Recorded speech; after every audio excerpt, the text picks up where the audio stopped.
Tapi secara umum, balik lagi seperti saya katakan tadi, yang paling utama sebenarnya adalah mengedukasi masyarakat untuk punya sebuah pemahaman.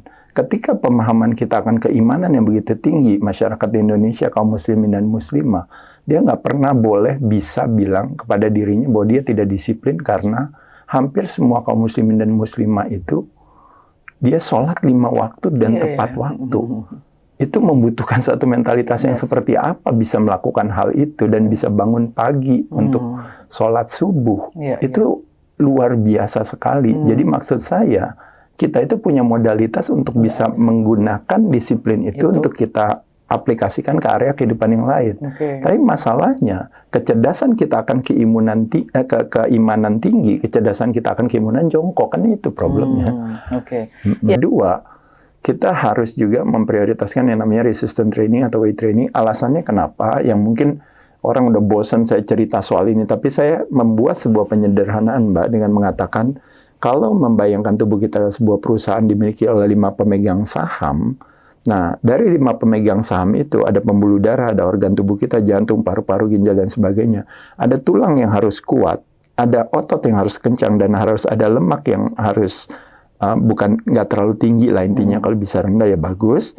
Nah, uniknya si otot ketika dikencangkan, yang terangsang kekuatannya tulang. Nah, jadi artinya pemegang saham nomor 4 mempengaruhi pemegang saham nomor 3. Nah, di sini kita bisa lihat, kalau seandainya otot yang kencang mempengaruhi kekuatan tulang, berarti sebaliknya otot yang lemah akan mempengaruhi kelemahan tulang. Nah, makanya kenapa otot yang hilang itu disebut namanya sarkopenia, menyebabkan terjadinya osteopenia. Osteopenia menyebabkan geraknya kurang, akhirnya menjadi obesitas. Makanya osteosarkopenia obesity di sini. Nah, cuma yang disalahin nanti obesitasnya sebagai penyebab, padahal obesitas adalah akibat. Poin dari cerita ini saya cuma mengatakan, ada satu hal di sini yang kita lupa melihat, bahwa permasalahan obesity itu is all about under muscle. Kita ingin menjaga supaya si komposisi tubuh itu tidak runtuh. Ketidakruntuhan komposisi tubuh dimaknai sebagai terjadinya proses penghambatan penuaan atau anti-aging. Kebalikannya, ada orang yang, oh kok cepet tua, dia apa? Bukan karena gimana-gimana, tapi terjadinya yang namanya keruntuhannya daripada si komposisi tubuh tadi.